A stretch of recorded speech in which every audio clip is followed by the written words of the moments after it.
Okay, welcome back. You were watching or not watching. Um, I am okay. So I gotta fill in these pages, right?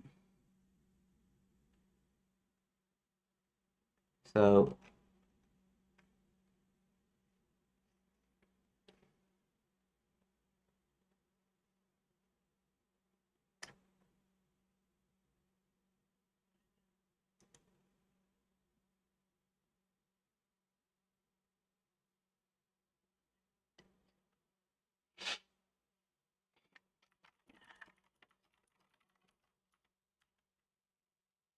no problem. But I also don't wish to discuss politics. So I am going to continue working on my game.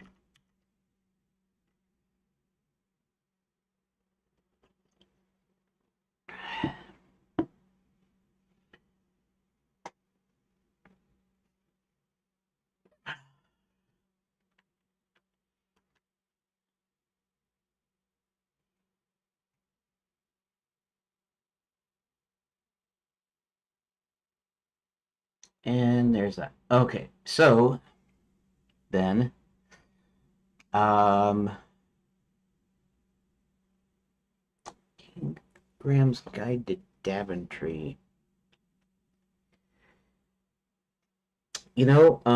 I mean, it's been a while. It's been ages since I've actually played any of the King's Quest games, and honestly, I've played all the King's Quest games, but the ones that I'm most familiar with is King's Quest IV: The Perils of Rosella, and I'm not sure that even I'm not sure that that actually happened in Daventry. Maybe it does. I don't remember now.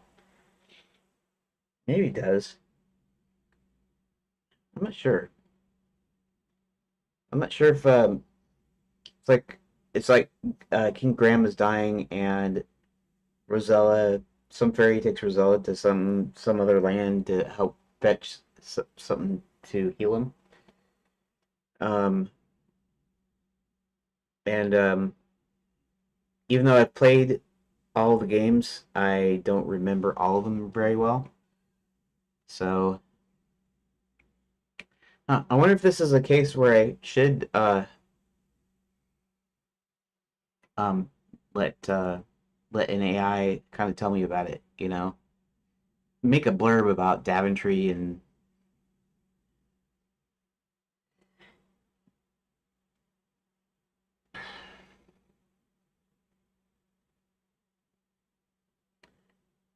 yeah, that's I didn't think about that.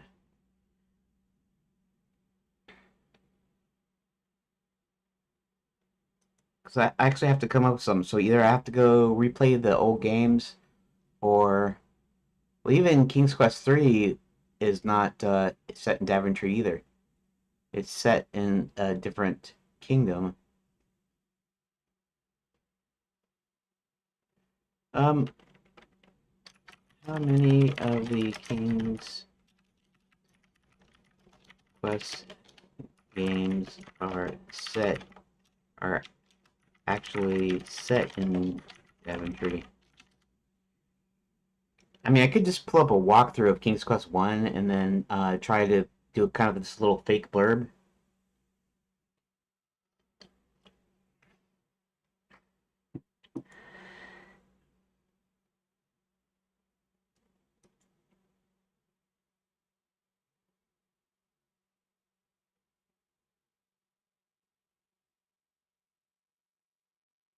Yeah, Kalima, right? King's Quest 2. Mostly set in Ludor, not Daventry. Yes. King's Quest 4 in the land of Tamir. That's right. And then King's Quest 5, Before the Kingdom is Cursed. The land of the Green Isles, which is completely different. Yeah. Oh, okay.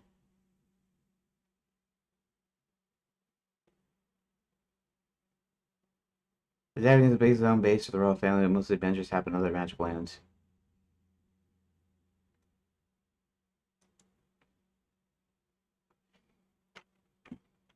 Yeah, I'm going to need to come up with some text, either that's part of the book or maybe something along the dust jacket description of the cover description. Like, you read the back cover to see what it covers. I don't remember King's Quest 1 that much other than he goes after the 3 treasures.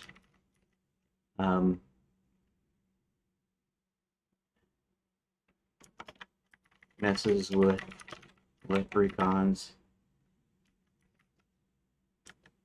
I don't know how you spell the leprechauns. Leprechauns. Okay, leprechauns. A giant Jack and Beanstalk. And something else I can't remember. An ogre or something.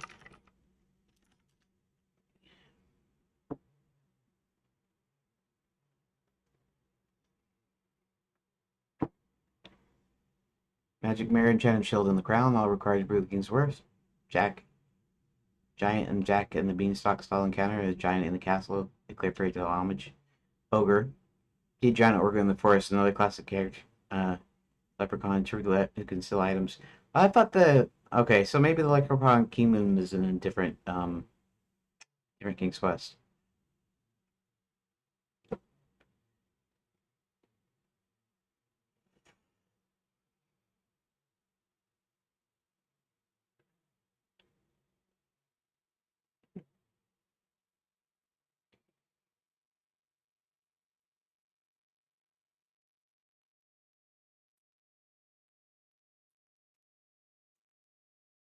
Yeah, yeah. The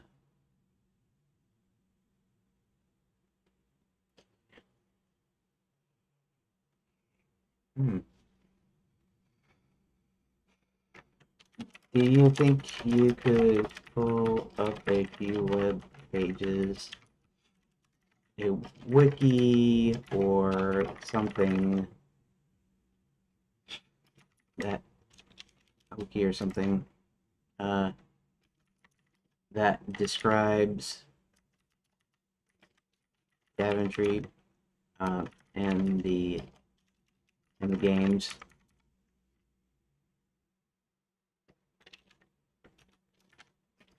I don't um I don't necessarily want to fully fully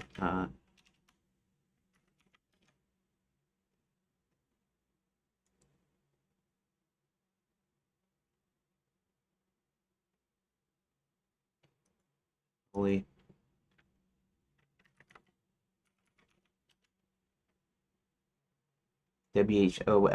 That's okay.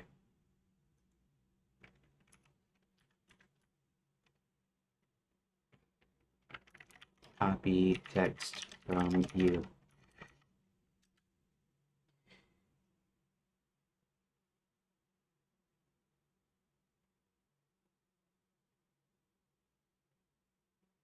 There are a few relevant web pages that describe King's Quest and the Fantasy Kingdom Daventry, so you can review them. So pull what you want for your game text. Okay, Wikipedia, obviously. Fandom.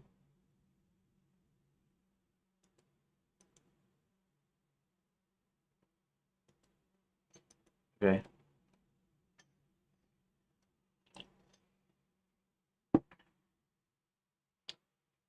Okay. Quest for the Crown. I didn't actually play King's Quest 1 until like way later after the fact. My first exposure was King's Quest 4, and that was when we first had got our 286. So that had been about 1991, I think.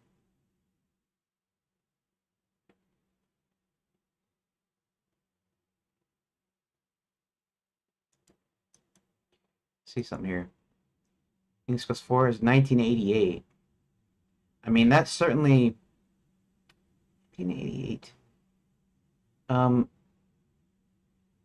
Had to have done it for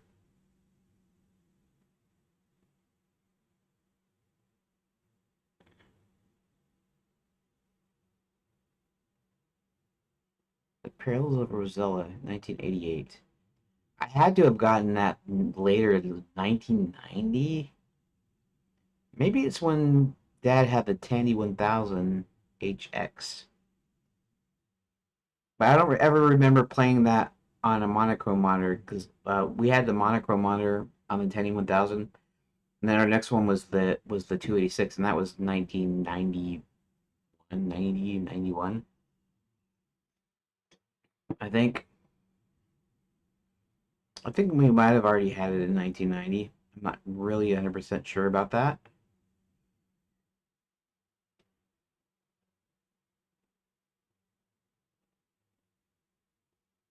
I would have started high school in 1990, I think.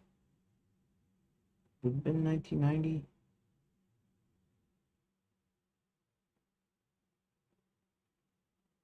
91, 92, 93. I graduated in 94. 94 would have been what, the next year, right? Would have been summer the next year. So 93 to 94, I was a senior. 92 to 93, I was a junior. 91 to 92, I would have been a sophomore. 90 to 91, I would have been a freshman. 1990. Okay. I don't see we didn't actually live with our dad until 1989, I think. I think it was the summer of the next year. Dad kind of remembers it slightly differently, but I remember Bill and Ted's Excellent Adventure. Um,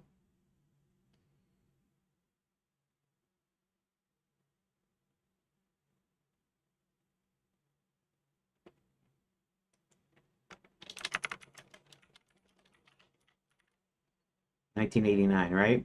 Okay. So, our local theater is called the Mount Hood. It was an old theater from like the 50s or something that was still surviving.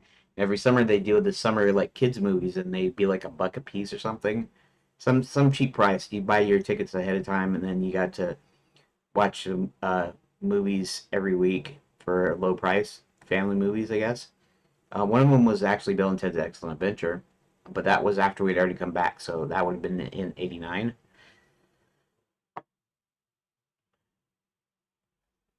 So probably, if I would venture a guess, I'd venture a guess that we actually bought King's Quest 4 in 1990, even though King's Quest 5 apparently already came out then.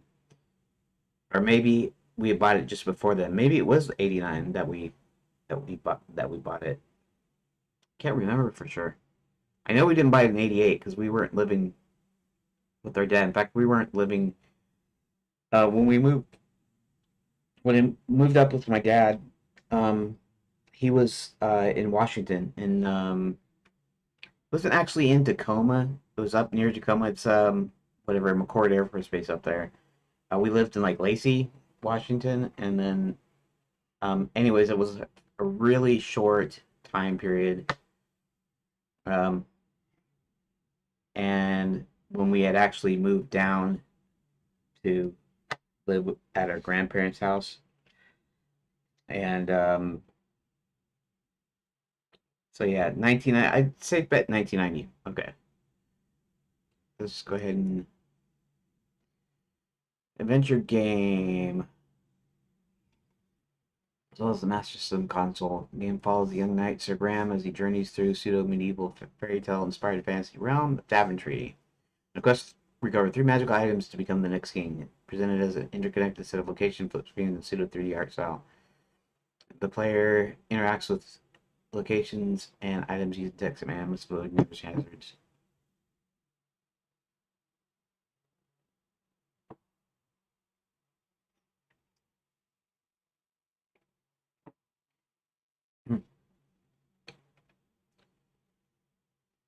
developed by Sierra after it was approached by IBM to make a game similar to Sierra's Wizard and the Princess that would showcase the computing power of the upcoming PC Junior. With animation and complex graphics designed by Sierra co-founder Roberta Williams is a blend of common fairy tales and was completed over the course of 18 months by Williams and a team of 6 programmers and artists who had developed new techniques for making graphical adventure games with visual depth. A reusable game engine was developed for the game, the Adventure Game Interpreter, which is later used for later Sierra games. Um, okay, so I'm just trying to. I don't know. Maybe I should let the AI do it because that would be a thing that AI does well. Kind of. I mean, I can just copy it. It wouldn't be that big of a deal. But a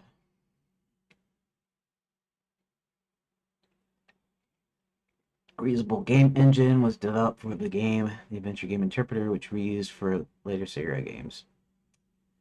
Let's see if let me see something.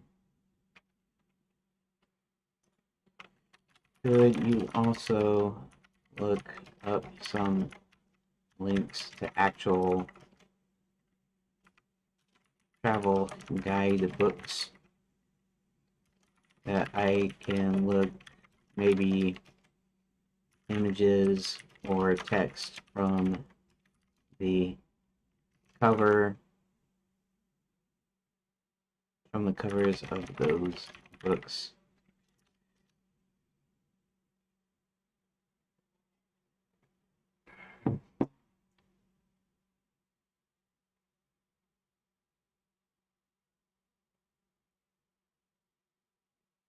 Hmm. Okay. Lonely Planet Travel Guide cover.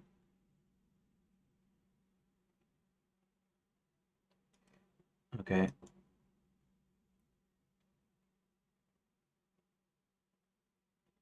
Well, I don't know. Pinterest.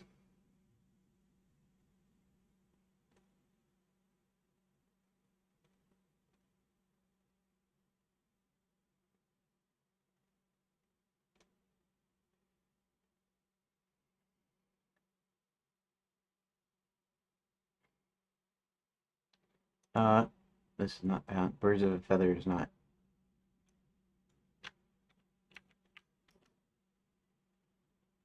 Is that even there? It is there, I guess. Ooh, what is this? Oh, alright. It's alright.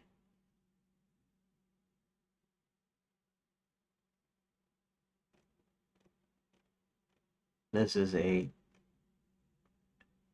What kind of stuff is this? What have I clicked on? Huh,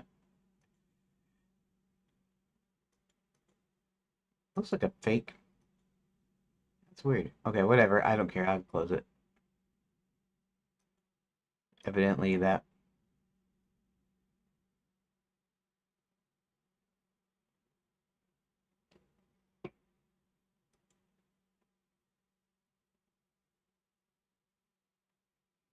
I don't really want a layout though. I want an actual um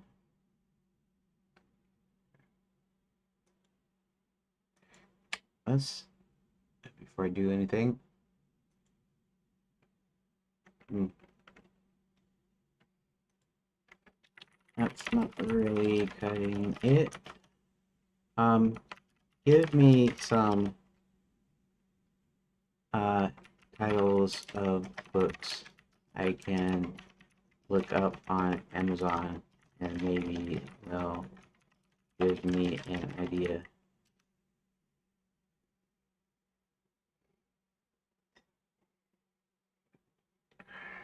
It doesn't really matter where it's at. It's just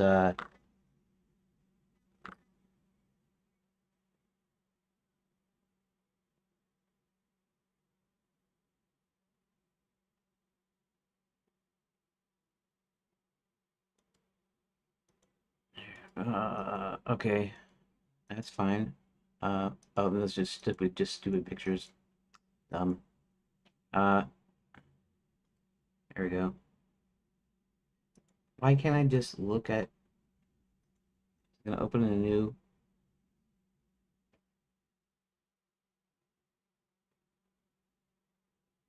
Oh, I see. I don't care, whatever. I just want to look at the cover or something. It's where. Okay, so this is actually map inside the thing.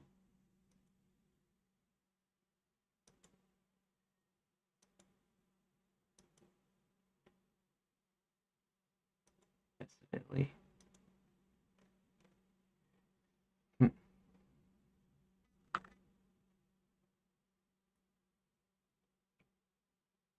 Honest recommendations. Okay. All right. Well, that's all right. Let's see what Millennium Tramp Planet Solo Travel Handbook.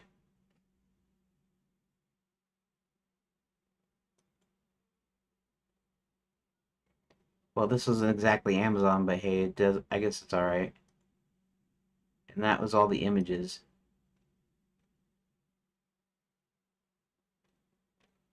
Okay. Let's see if Stray Barnes and Noble.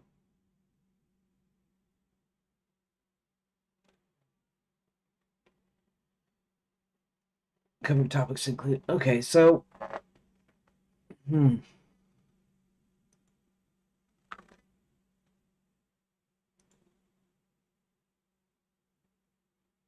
I'm surprised it's not showing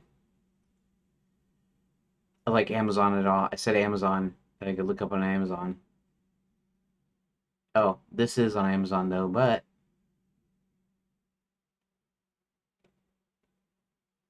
okay, this is probably a good idea right here. Even though if it's not exactly. Make your trip to Berlin extraordinary. Museum hopping around Museum until a night at a world-class techno club, tucking into currywurst from the street food kiosk. Whatever your dream trip involves, the DK Travel Guide is super companion. Our updated guide brings Berlin to life, transporting you there like no other travel guide does, with expert-led insights, tips and travel advice, detailed breakdowns. Uh, okay.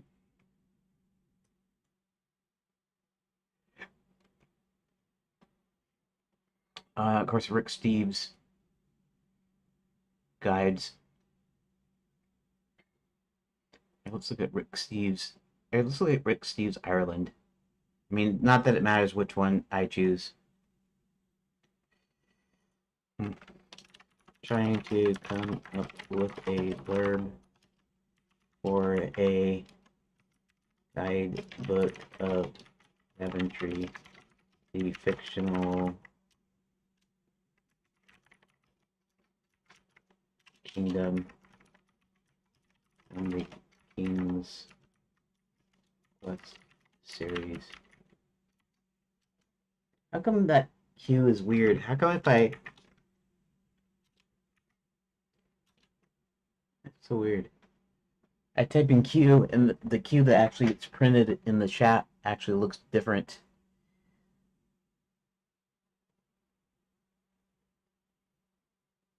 That's weird. Oh, maybe it's the font, I guess. Must be the font.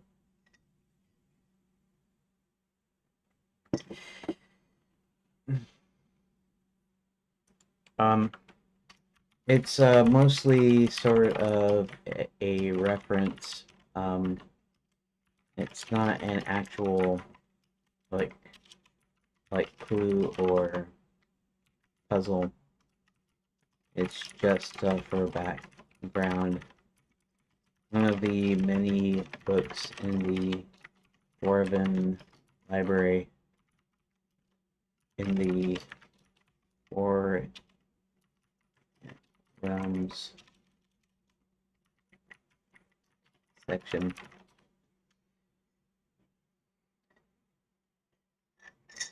Okay.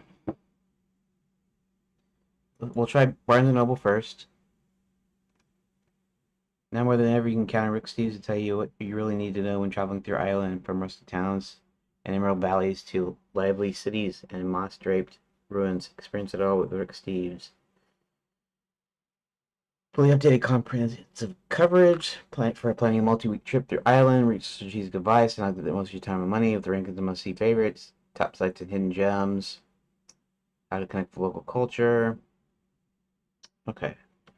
So these travel books usually just say, you know, what you'll find, sites and blah blah blah, and this, that, and the other thing.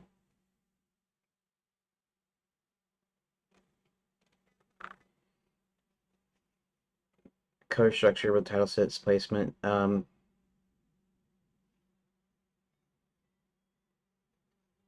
Real world guide might say discover the best.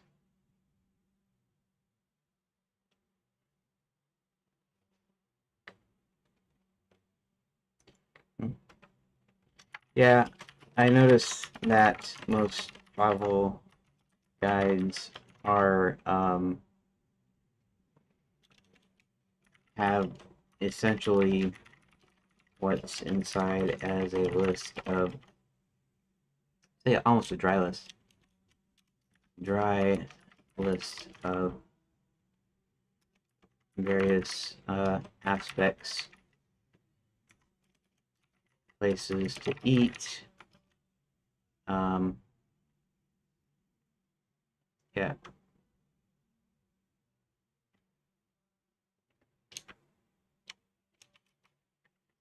of the book. Nothing really that tailored to the destination. Learn how to eat like the locals, you know, to visit, yeah, the key points of interest. Fairly boring stuff.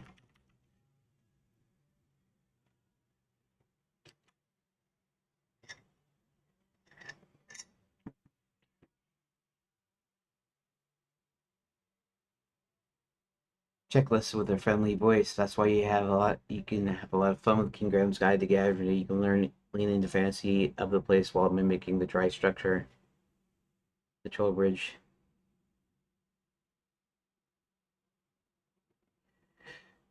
Um,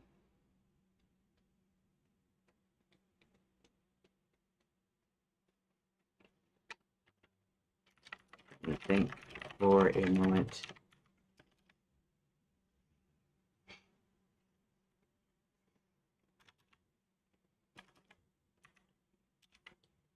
Actually, I'm going to do a little more research. I mean, I could always have you come up with something for me, but um, I don't know.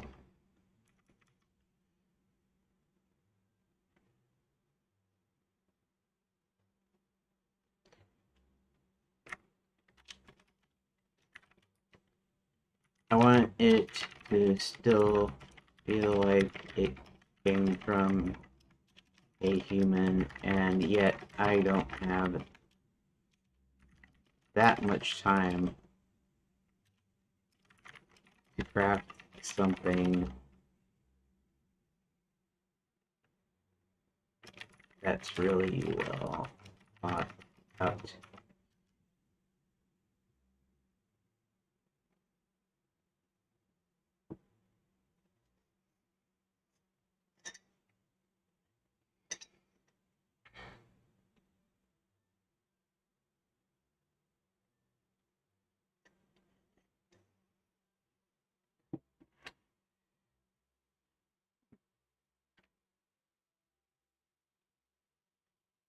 Now, let me ask,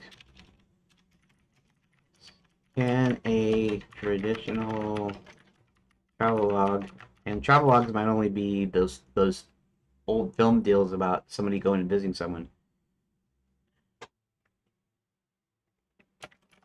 be different than a regular travel guide?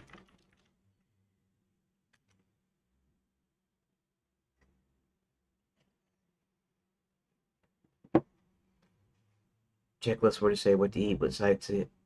Um, Personal narrative-driven, often whimsical, reflective, the author shares experience, stories, and impressions of a place rather than strict what-to-do list. Might include anecdotes, books, A Walk in the Woods, are neither here nor there.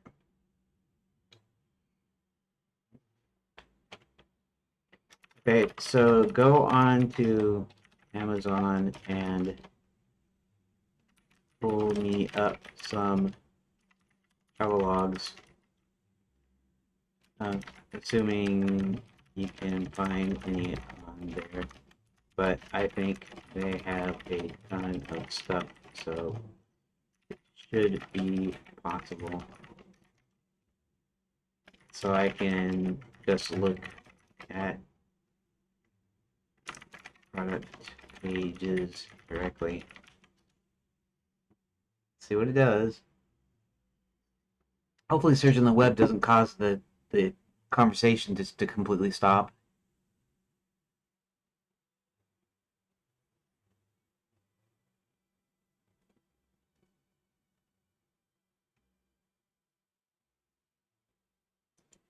Okay, that's fine. If that's so weird. Powell's Books. I remember Powell's Books because Powell's Books is actually in Portland, and I used to live in Oregon. Let's see what Powell's Book says about it. It's used, it's probably old, that's probably why. Still everything look at a place, but still retains exotic mystery of a far-off, unseen land. Bruce Chatwin's exquisite account of his journey through Patagonia teams with evocative descriptions, remarkable bits of history, and unforgettable anecdotes. Filled by an unmistakable lust for life and adventure and a singular gift for storytelling, Chatwin treks through the uttermost part of the earth. That stretch of land at the southern tip of South America, where bandits were once made welcome, in search of the almost forgotten legends, the descendants of Welsh immigrants, and the log cabin built by Butch Cassidy. An instant classic upon publication in 1977, Patagonia was a masterpiece that has cast a long shadow upon the literary world. Actually, I like that description. That's probably what I'm looking for, more or less. I don't know about this in particular. Oh, actually, wait. Let me go back to In Patagonia. Um, let's try Penguin Random House.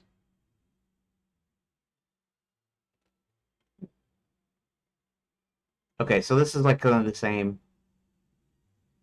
Okay, so this is the same description, which is fine. It's fine. Okay. Let's try let's try this. Let's try Barnes and Noble.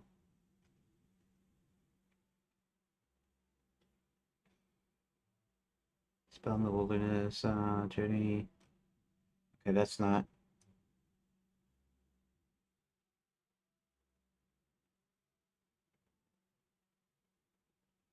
Okay, that's not that interesting to me there. Way Wanderlust. Collection of travel writing. The travel writing thing probably isn't deal because this is a bunch of different dailies. As a professional travel writer and editor for the last 40 years, John George has been paid to explore the world through the decades. His articles have been published in magazines, newspapers, and websites around the globe, have won more awards than almost any other travel writer alive, yet his piece has never been collected into one volume. Wait, Wanderlust, the best travel writing of Don George fills this void. Okay, so, let's see. From his high-spirited account of climbing Mount Kilimanjaro on a whim, when he was 22 years old, his heart-plucking description of homestay in a muddy compound in Cambodia as a 61-year-old, this collection ranges widely. Okay, so I mean that's okay, I guess. In Patagonia seems to be the best one so far. Travel book.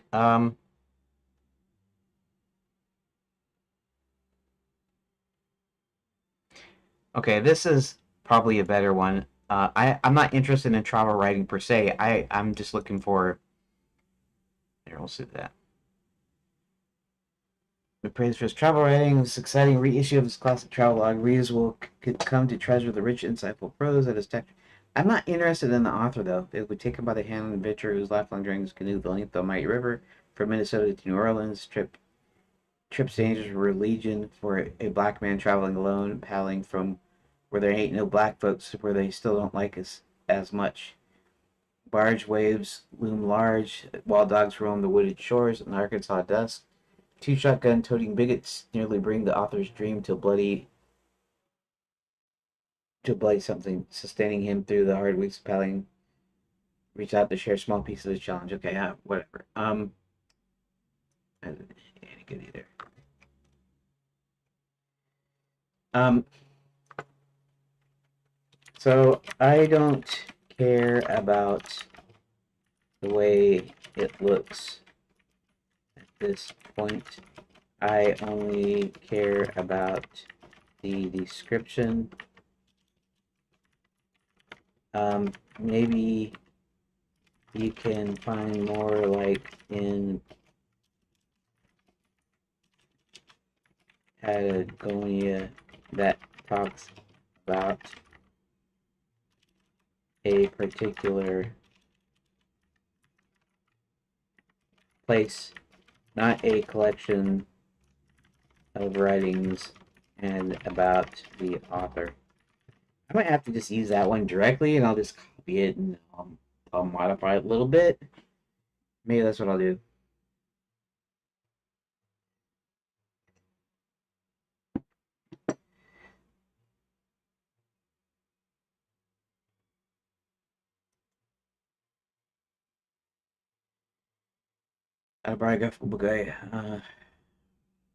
Okay, so we have links, or do I actually have to?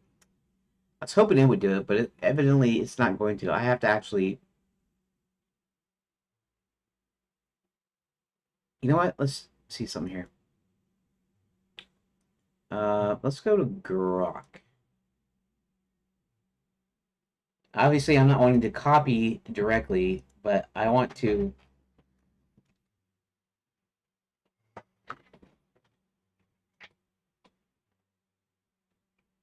Um,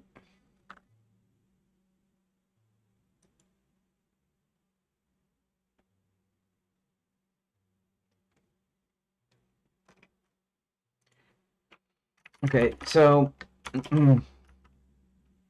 I'm imagining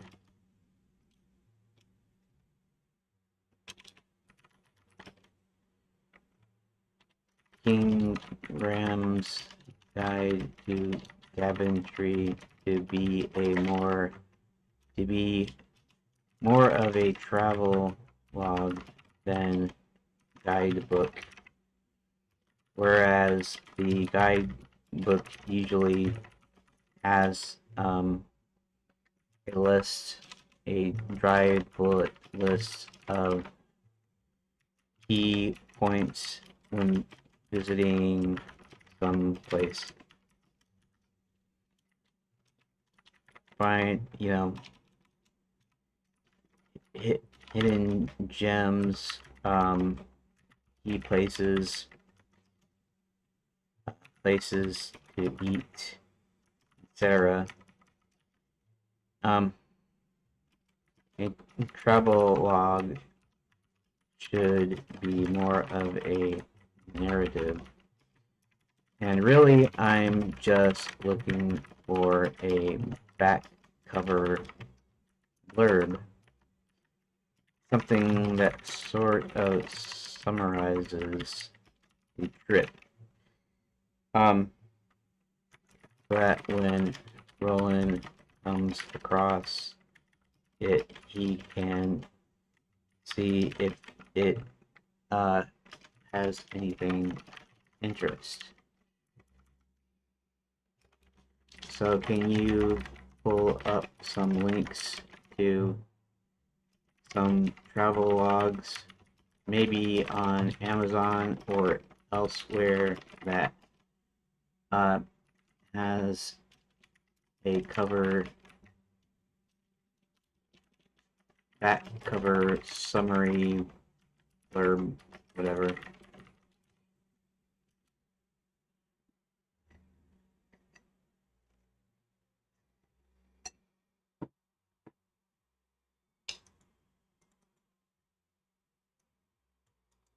Okay, right. Too high demand, sure. I kind of doubt it because I think every other one can handle it just fine. So that's not what this is. What this is purposely to make you want to pay for Super Grok. Okay, let's fine. Let's reload.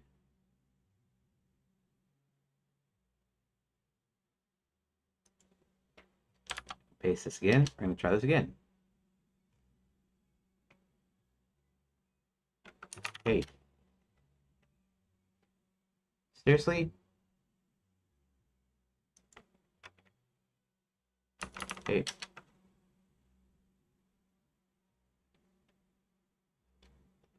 Um, I'm done with the titles. Let's go ahead and do this again.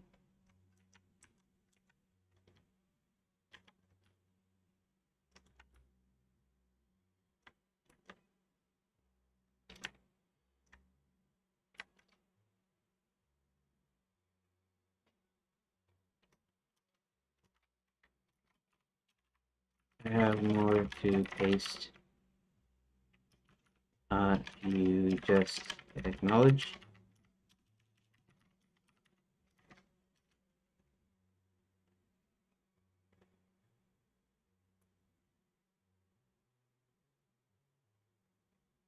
Mm-hmm.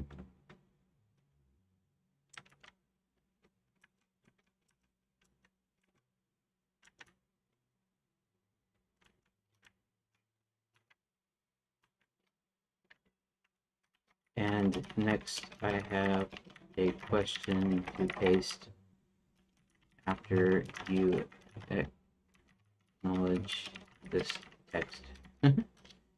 It's kind of weird to say that, but I'm doing it this way so it doesn't.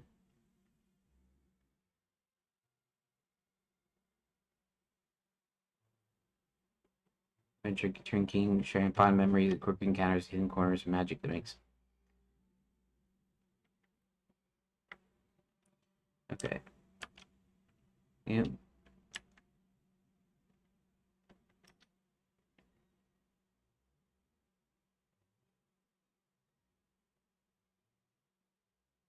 Okay, fine. It's actually just coming up and just displaying them for me, which is fine. And it has the sources there, so but I don't actually need it if it's actually showing me a couple of examples here, so that's fine. Real world examples that lean toward narrative, personal, and inviting styles rather than a dry bullet list for your travel log take on King Graham's Guide to Javandry.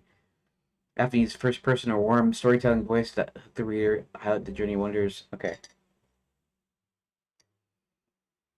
A tour of the world's hidden geographies from disappearing islands to forbidden deserts, and a stunning testament to how mysterious the world remains today. In unruly places, Alistair Bonnet goes to some of the most unexpected, offbeat places in the world to re-inspire our geographical imagination. That's actually right. That's a good one, right? Okay. The Golden Shore, California's Love Affair with the Sea by David Halvard. An informative, beautifully written trip along California's coastline from the Oregon border to Tijuana. Halvard artfully combines history, travel log, and environmental journalism in a book that is part travel memoir, part natural and human history of the Golden State's stunning shoreline. White fits narrative trip fill with a personal touch. Grandma's aging king reflecting on his wonderful youthful wanderings, blending adventure tales, fond descriptions of places to eat, rest, or marvel. Example 3. Sea of Tranquility by Emily St. John Mandel. Time travel elements, but travelogue like across eras and spaces. Oh, okay. So it's not really a real thing. But it's meant to. The award-winning best-selling author of Station 11 and The Glass Hotel returns to the novel of art, time travel, love, and plague that takes a reader from Vancouver Island in 1912 to Dark Colony on the Moon 500 years later, unfurling a story of humanity across centuries and space. Sweeping journey spanning summary adapts for Graham A. King's lifetime of travels through Javentry's realm, from cozy taverns to enchanted forests, with personal anecdotes. And that even that line might be good enough, although I'd be copying the AI again, so I I don't know. This shouldn't take this long, and it shouldn't be this hard to annoying to me. Annoying.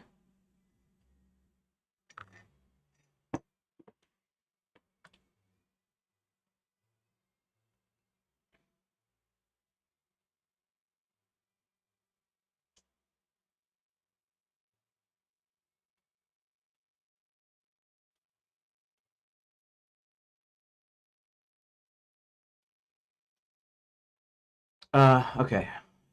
Between Two Kingdoms, memoir life interrupted by memoir with travel elements post illness. Deeply moving memoir of illness and recovery that traces one young woman's journey from diagnosis to remission to re-entry into normal life from the founder of Isolation Journals and the subject of Netflix documentary American Symphony.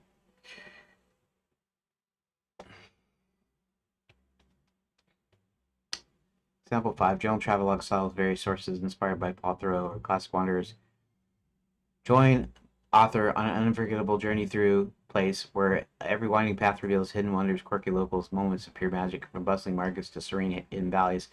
This is more than a guide, it's a heartfelt invitation to see the world anew. These are concise 100 to 200 words hooked with wonder, mystery, and a teased narrative content. Encounters, places, personal insights without listing.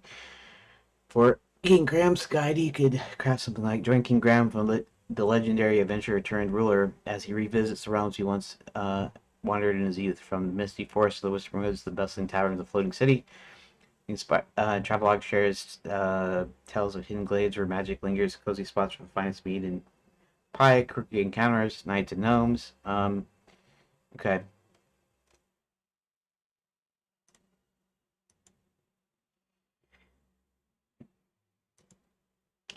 Um, this is good. I think I can probably come up with something now.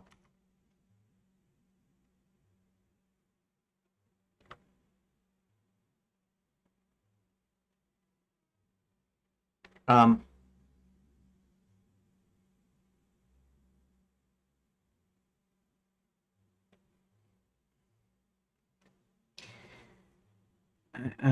Probably come up with something now.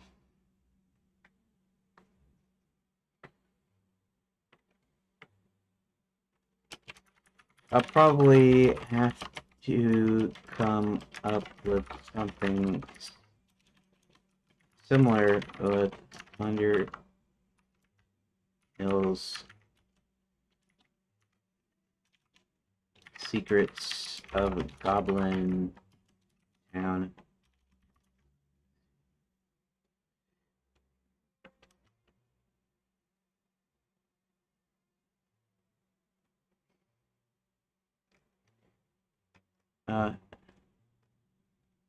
Uh, since you're leaning towards crafting something similar for the Underhill, because how you approach it, keep the contrast while staying in the same musical kid appealing style.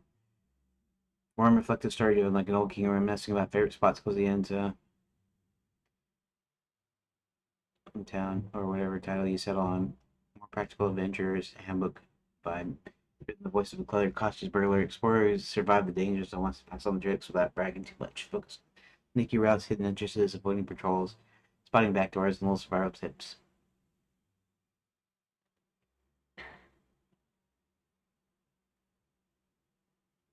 To fit shares hard-won secrets of navigating Goblin Town's twisting tunnels, forgotten backdoors, and silent passages, ways to slip past watchful eyes, and the small signs to mark the safe path through the dark. Not for the faint-hearted, but those who need to be go unseen, come back alive.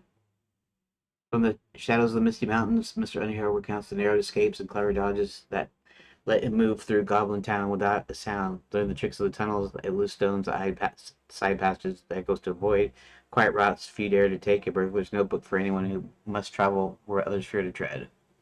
Short and punchy. In these pages, hidden ways into and out of Goblin Town, backdoors, silent paths, signs of danger, and the art of staying unseen, written by one who walked the tunnels and lived to write about it. Used with care. When Rolling yanks the book and reads the blurbs, you could think something like sneaky tunnels or backdoor. That sounds just like what I need. Gotta have maps or tricks in there. Then the shelf shifts, and the funnel continues toward. Okay.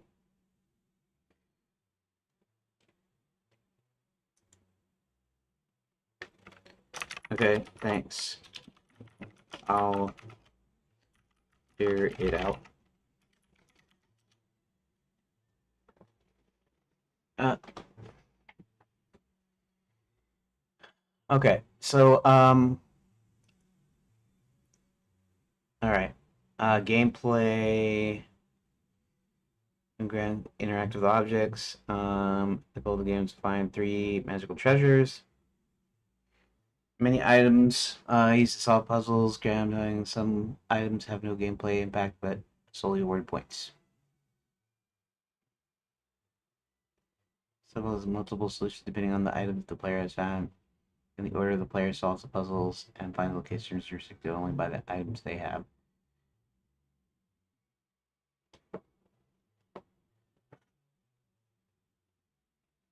I could also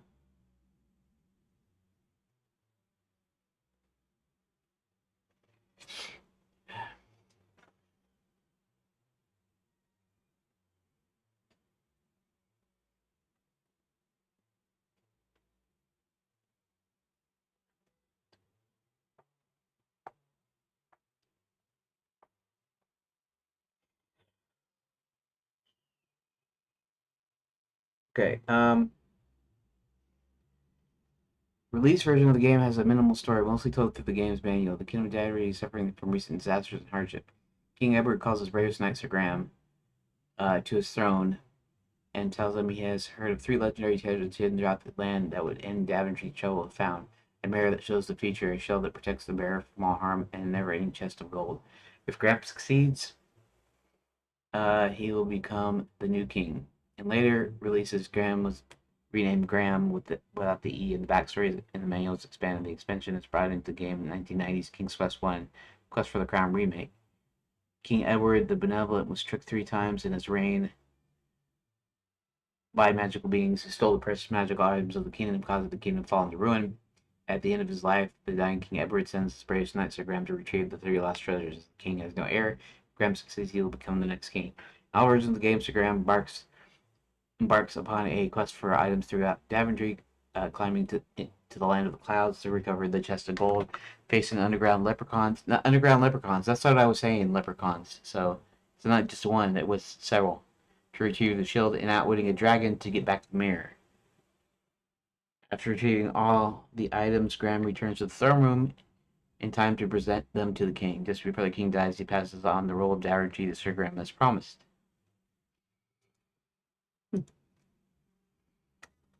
Sierra Online was founded in 1979 by Roberta and Ken Williams' Online Systems, and over the next few years released several successful adventure video games, growing to nearly 100 employees with $10 million in revenue. In late 1982, was approached by IBM to develop a graphical adventure game that would showcase the graphical capabilities of the upcoming IBM PC Junior home computer. Similar to Sierra's Wizard and the Princess, but with animation and more complex graphics that would not be possible on systems like the Apple II. Sierra agreed. Roberta had already wanted to build on her experience with Wizard and Princess, some fully animated adventure game in a suited 3D world. The PC Junior supported 16-color CGA graphics and had more computer memory than most previous home computers, which add limited adventure games to static images. Sierra spent 18 months on the game with Roberta as designer alongside a team of 6 programmers and artists with the funding of IBM from IBM of $700,000, equivalent to about $2.3 million in 2025. It was the most expensive title Sierra had developed to date.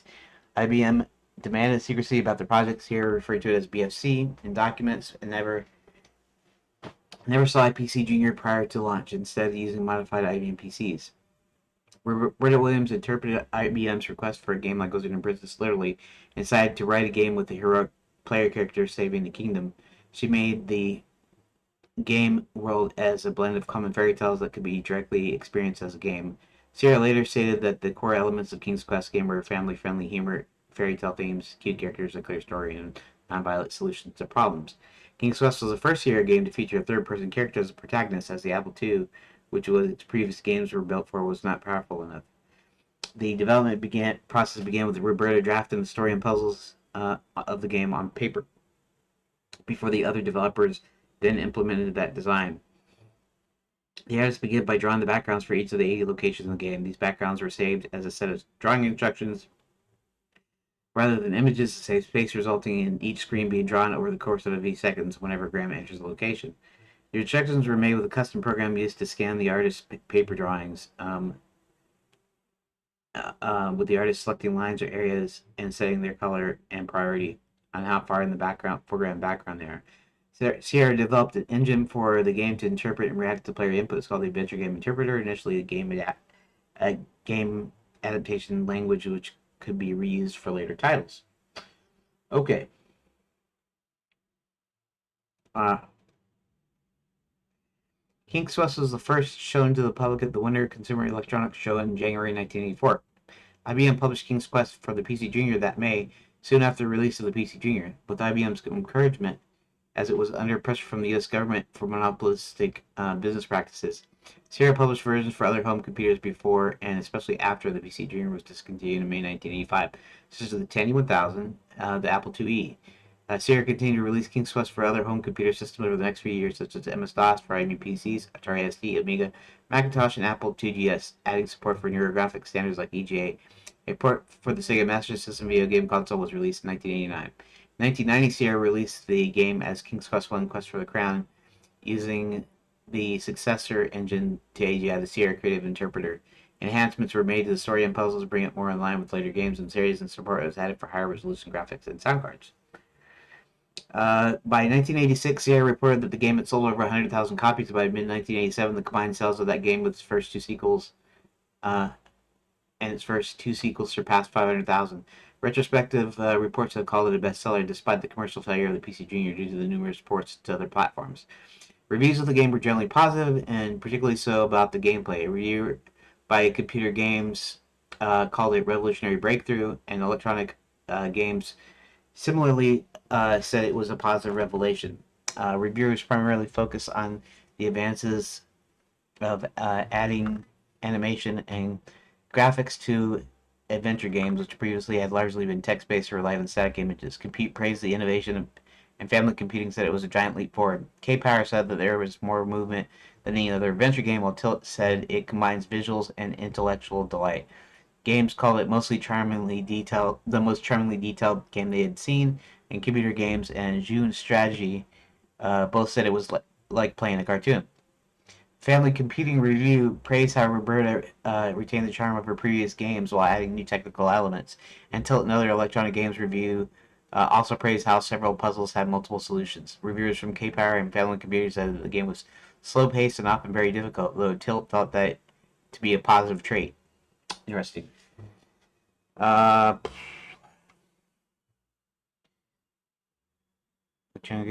Puzzles and non-graphical games. Okay. Video game crash. Danger of closing.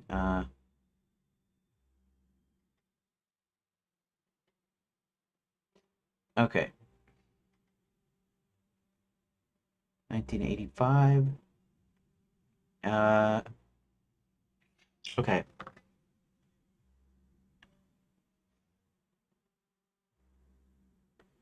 Combination hint guide analyzation. Let's take that out. King's Quest Companion.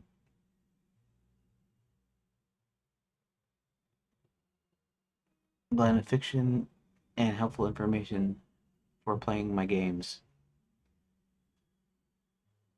Walkthrough novelizations. Description. The world of Daventry exists in a different plane of reality. The creatures of magic and mythology withdrew to this another. Okay. He gets this information from Derek. It's scribed from the world of Daventry after Carla, whatever, interviewed Prince Alexander about his escape from the wizard Manan, Mananan, I don't know, Mananan, Banana.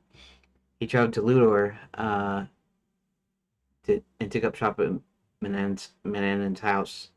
It was here that he discovered the Eye Between Worlds, a device that allows him to communicate with other dimensions. Should this that supposedly sent message to Spear. Okay. Alright, that's okay.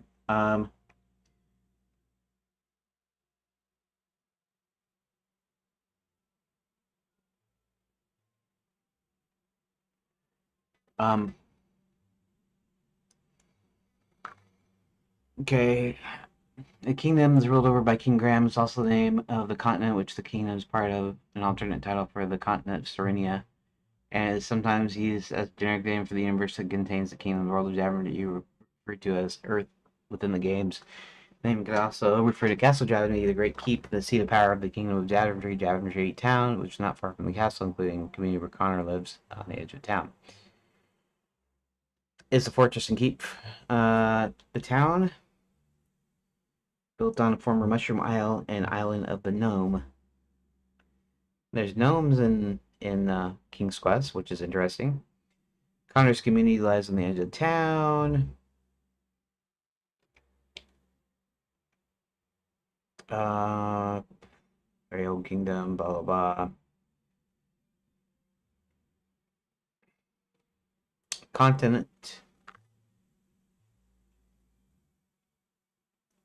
Let's see, blah blah. DDD.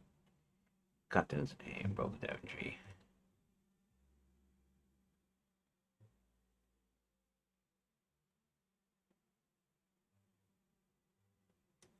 Oh, interesting.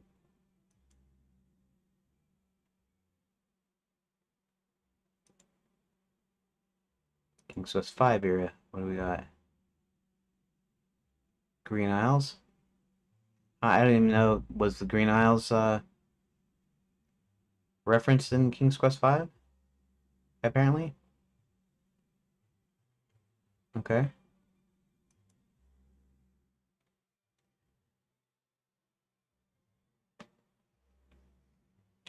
Okay.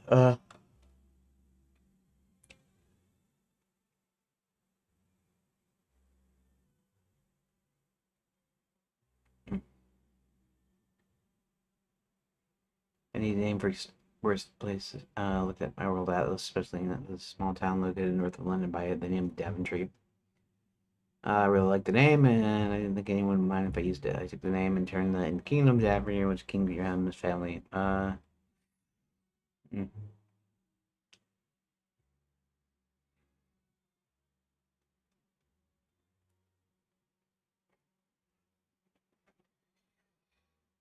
Easily first to. I'm kind of spinning my wheels here because I'm trying to look at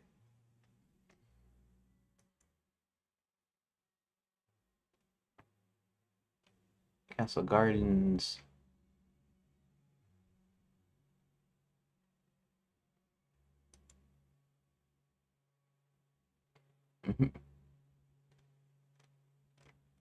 Okay.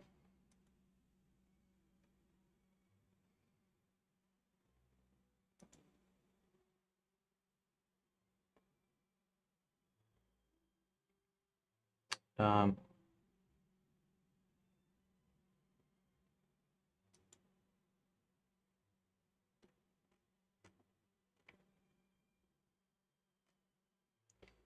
okay. Kingdom of.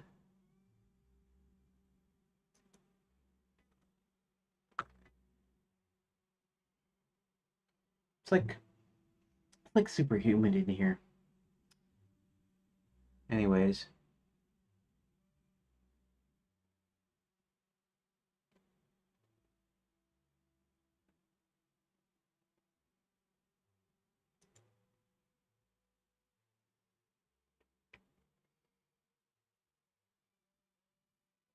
Okay.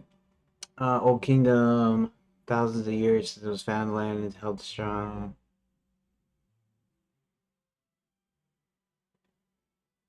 Disordered and made up of smaller warring nation states. Father successfully defended his small province within Daventry the best he could in the shield of Achille. He funded his troops with a chest of gold and made sure his people were kept fed via the power of Merlin's mirror. It was the three great treasures that helped the small realm successfully maintain its power as various regions in the fractured realm as it's been for over 500 years. Whenever it came to power, he successfully had ended the warring state, consolidated the kingdom by order of the surrounding lands. The kingdom had grown several fold. He built great institutions of learning. However, tragedy befell the land, as King Edward the Benevolent lost the treasures one by one, and in the years that followed, The loss of the treasure, Daventry became poor and a weak country racked with poverty, famine, and war. Again and again, Daventry was invaded, its once mighty borders growing smaller and smaller. The famine had reduced the population to getting in until a few remained in Daventry. Even if the army have been raised, no gold existed to pay for it. The castle's moat with its flesh-eating beast and thick metal-clad door was all that protected the kingdom. The weakening spells of long-departed sorcerers, backed by the sword of arms, that fear that 100 worn-out and battered knights were the kingdom's final defenses. As time passed, Edward grew older and weaker until one day, years later, before the imminent death of the aged ruler, King Edward sent for his noblest and bravest knight, Sir Graham, and charged him with a great quest to find the lost treasures which would restore the land to its former glory. If he succeeded, he would succeed Edward and become the king of Daventry.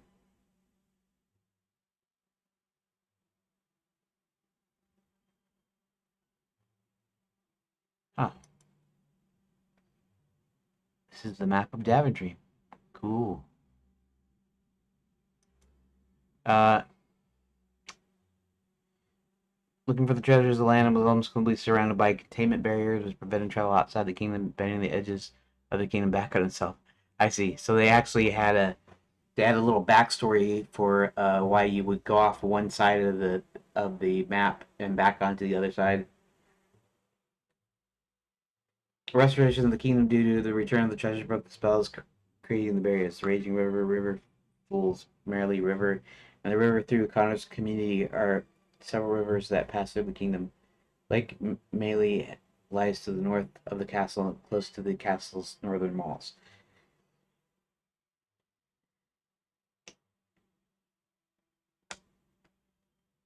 Graham was successful in his perilous adventure and thus became king of Daventry. Um, okay, so that, in a sense, does not talk specifically about the uh, the first game. I might need to come up with a look through a walkthrough. That might help, maybe.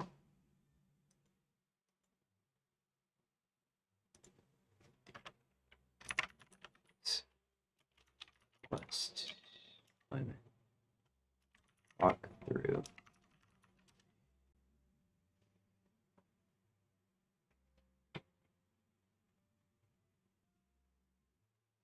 I probably have King's Quest 1 somewhere around here. Although I'd have to find where my stuff is, basically.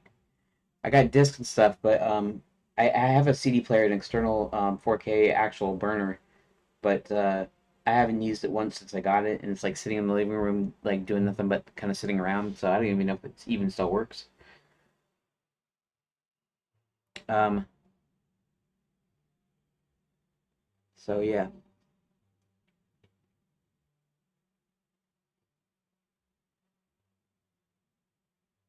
gamer walkthroughs.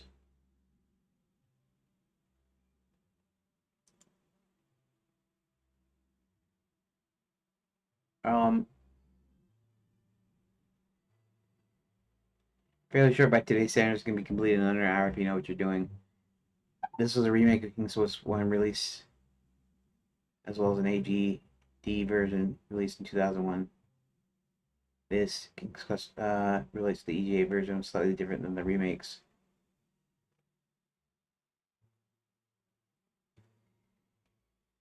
Okay, so let me go through this walkthrough briefly.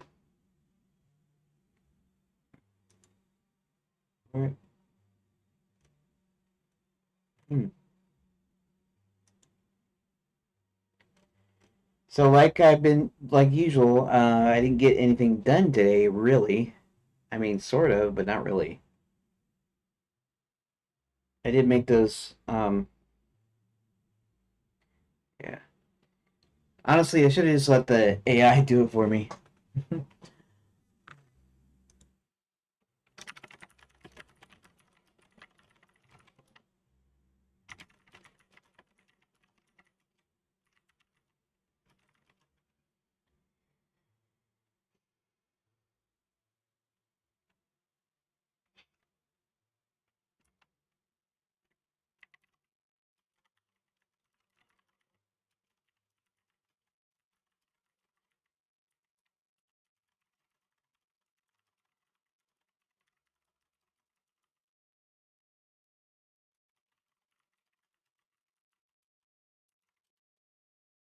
Um, Walk over the bridge to the west, open door, follow the red carpet around you at the edge of the first step facing King Edward. Out King, talk King. Say about the quest to find the missing treasures, magic mirror. So I kind of want to take the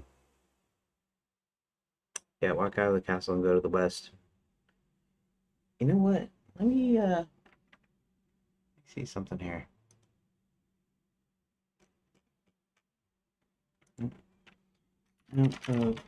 Yes. Did you look up a King's Quest 1 walkthrough and summarize it as a brief narrative, but making sure all the relevant points and places are explained?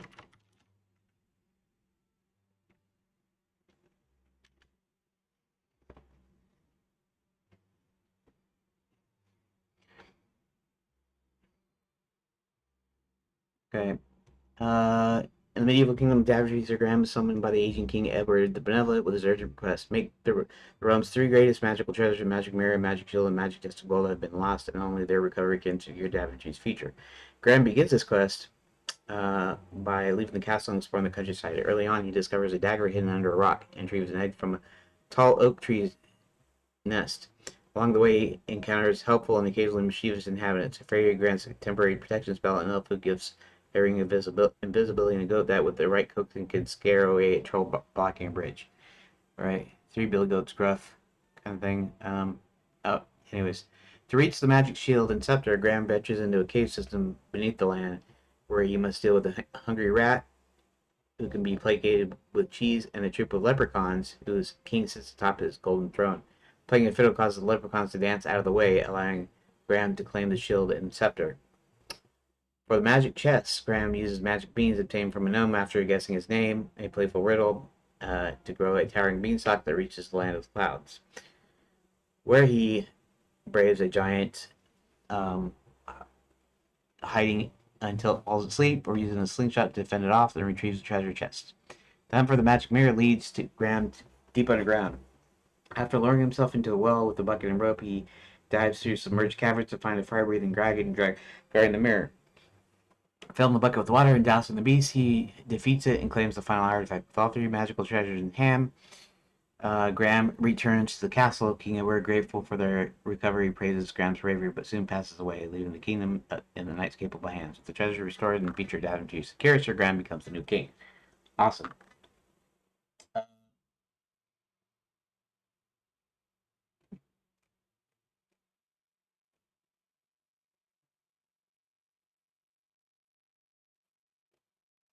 Uh,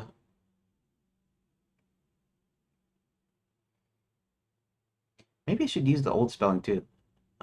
We'll see here. Um, King Graham's.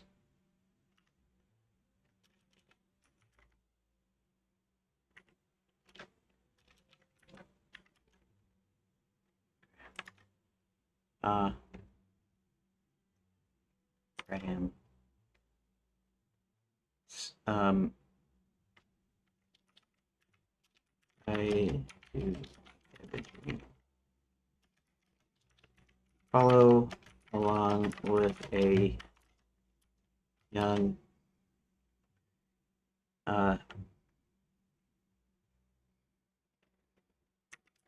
knight as Sir Graham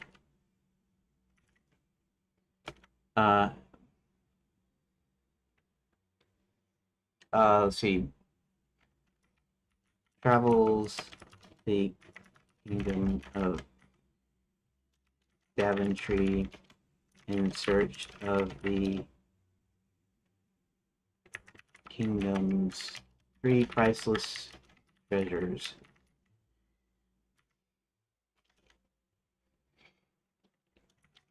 On the way, he encounters fairies, goblins, and gnomes. And gnomes is actually good because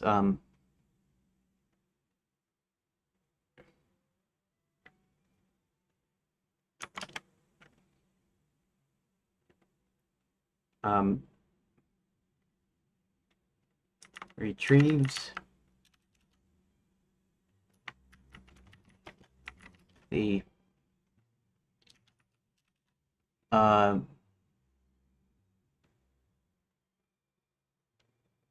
the perpetual. I don't know.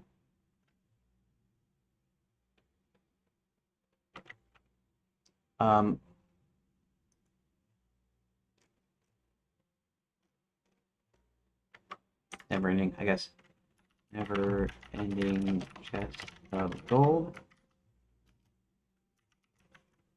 from a giant in the land.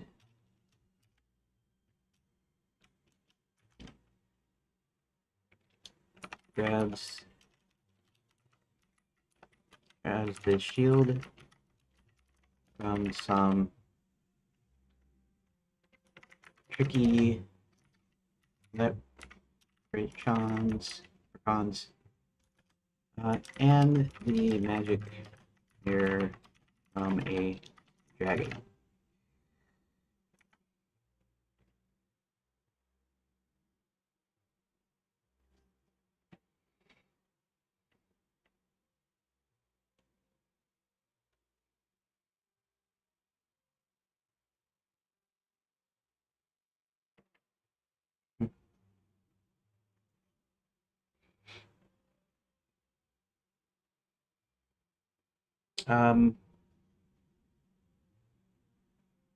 What do they call those?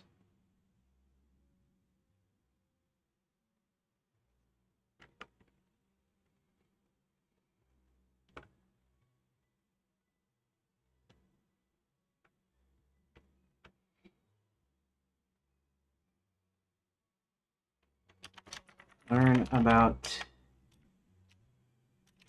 a bit about the history of Daventry along with key landmarks and maybe even a place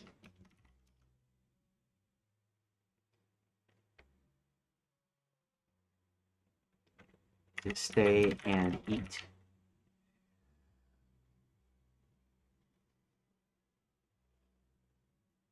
Even places to sleep and eat.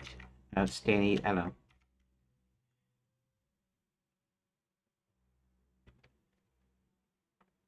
From King, Kingdom's greatest king.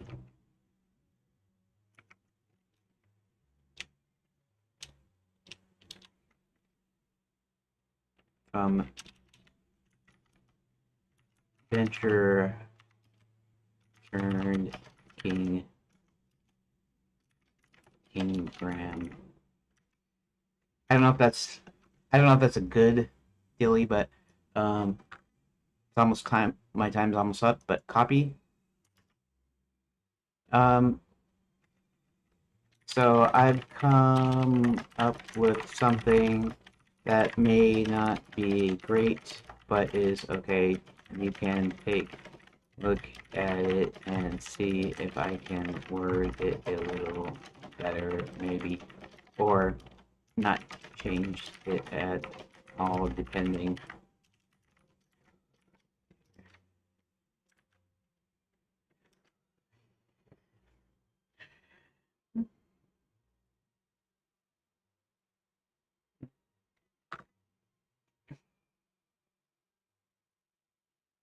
Species and everything, just a gold giant glint. Sand. It's magic. Learn about the history of Daventry, explore Kenny landmarks, and even discover places to sleep in all through the eyes of Enchanted King Graham.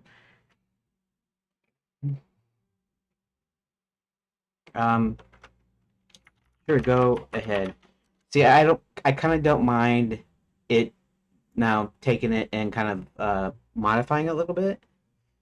I'll look over it and stuff, and copying that directly because this kind of came from me from what I learned. So I kind of made it up in my head, right? On blah blah blah, and so now hopefully it's joins Sir Grant, a young knight turned adventurer, as he explores the kingdom in search of his three legendary treasures. Encounter fairies, goblins, and gnomes, outwit mischievous leprechauns, retrieve the never-ending chest of gold from giant, face a dragon for the magic mirror, and along the way discover Daventry's history, landmarks, and even where to rest and eat, all through the eyes of the kingdom's most daring and occasionally clumsy hero, King Graham. Uh, why did you add occasionally clumsy? To inject a little playful humor and give Graham more human, relatable vibe, sort of like a tongue-in-cheek tone you've been using. I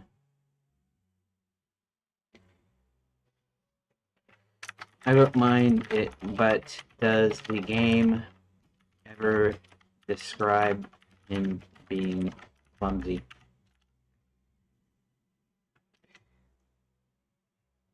I mean, I can leave it in there. Not really.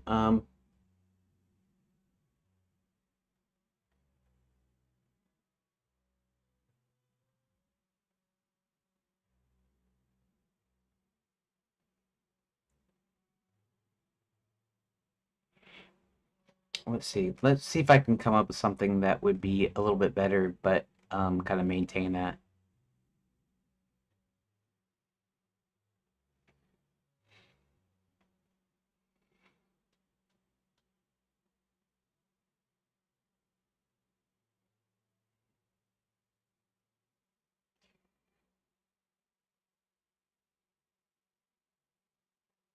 Most daring hero.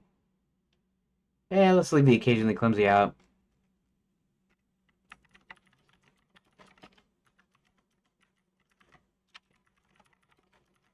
The out. Um,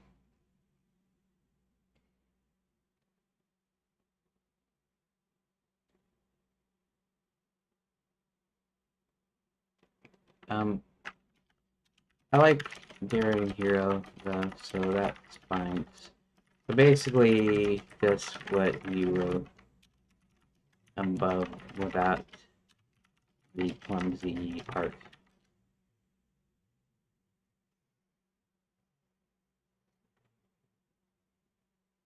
On Instagram, young nine-turn adventurers explores the kingdom in search of three legendary treasures, encounter fairies, goblins, and gnomes, outwit mischievous little crowns, retrieve the never-ending chest of gold from giant, and face a dragon for a magic mirror. Along the way, discovered Daventry's history, landmarks, and even where to rest and eat, all through the eyes of the kingdom of daring hero King Graham. Uh, yes, I like this. I'll probably actually use this copy.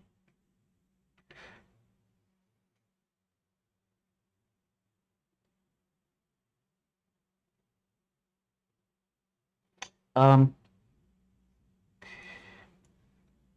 but let's try removing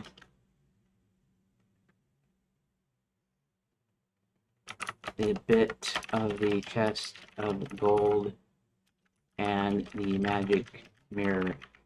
So it's just the three creatures he encounters. Don't need a lot of detail, but still mentions the three treasures.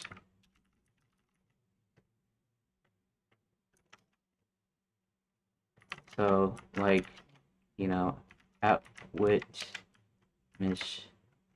mischievous. Oh, mischievous. Uh, leprechauns. Uh, face a giant in the clouds. And outwit a. I don't remember. How does he,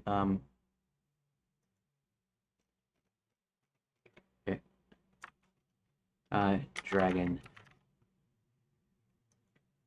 Throw dagger close enough.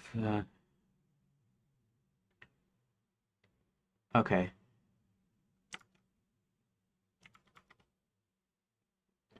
Where's okay?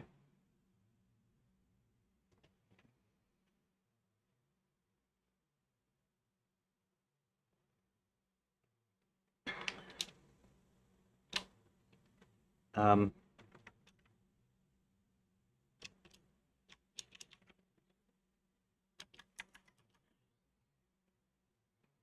Um.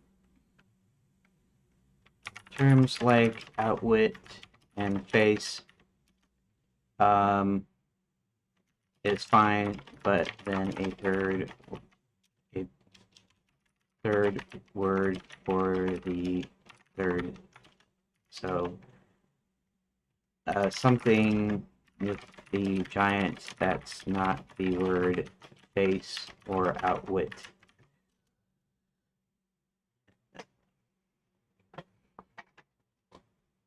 As he explores the game in search of his three legendary outwit, the dragon, challenge a giant, all while discovering Javanese history.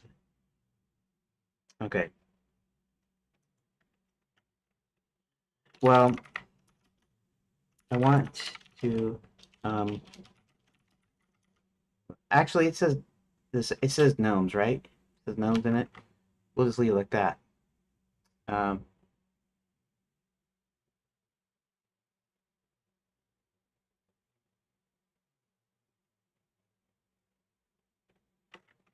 okay, but you can also add in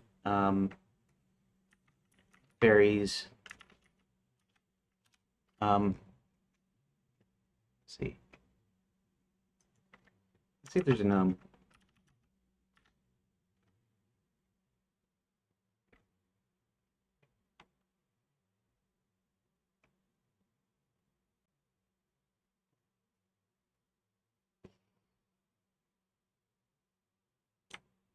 Okay.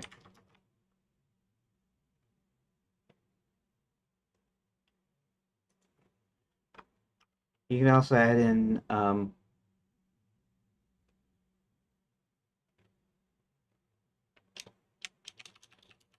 the fairies.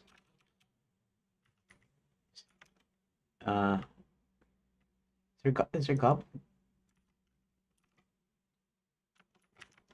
goblin is not in the.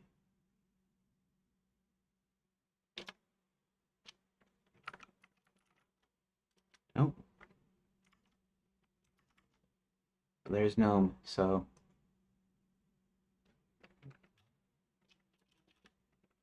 the other couple of fairy tale creatures he encounters, including the gnome you have to guess his name too.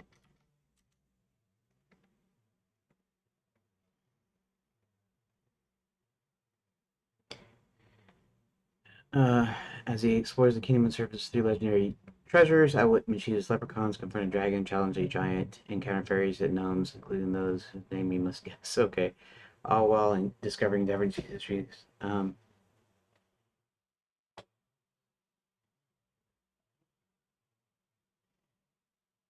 Okay.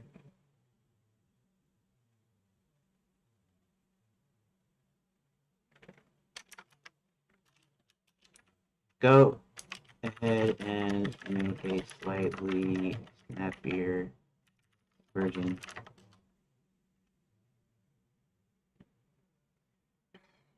And actually, I'm gonna actually put these little blurbs in there as they are, not as the event things, just because of what it is, basically.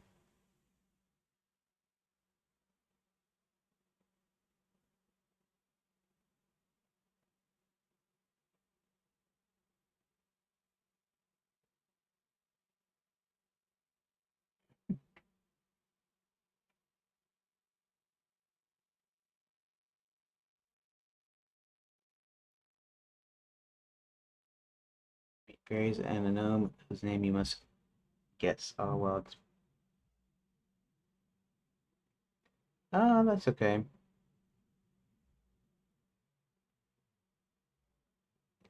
I think this is good.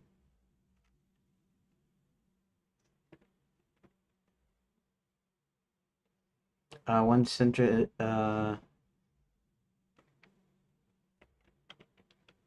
Okay, let's try it. Shoot, my time is up. I should be quitting here, but seek 3 legendary treasures out with leprechauns. Challenge giant, confront a dragon, meet fairies, and a tricky gnome. All through the eyes.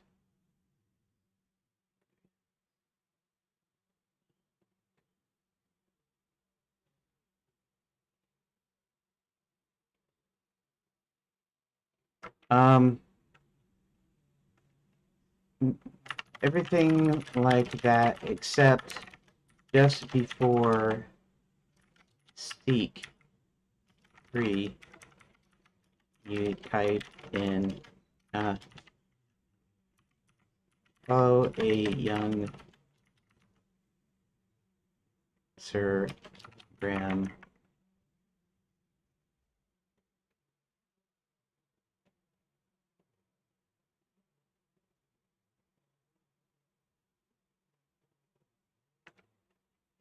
as he seeks instead as he seeks 3 dot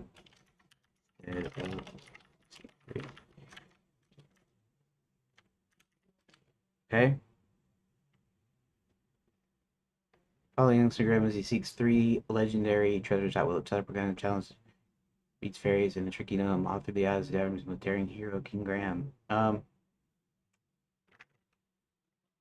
Okay, we're going to have to add in that little travel log bit back in.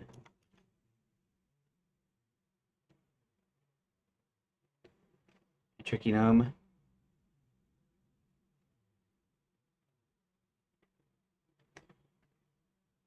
So after a tricky gnome period here, then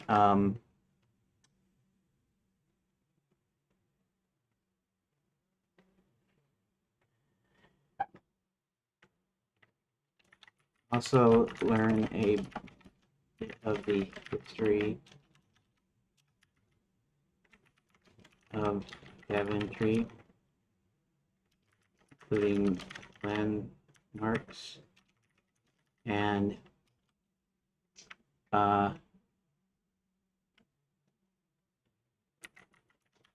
places to sleep and to rest and eat, rest and places of rest and repast.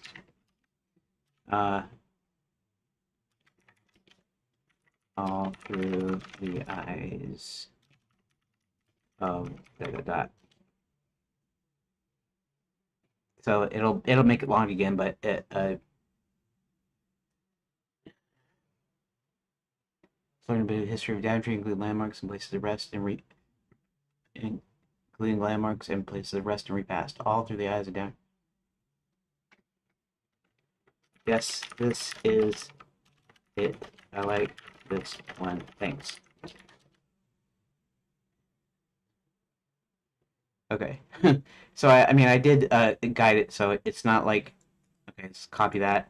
Let's go over and actually let's compare them here.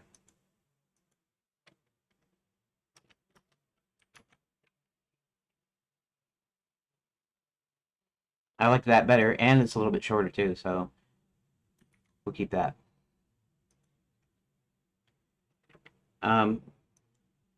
Okay, my time is up for this session. I may do another one tonight, but if not, I'll talk to you tomorrow.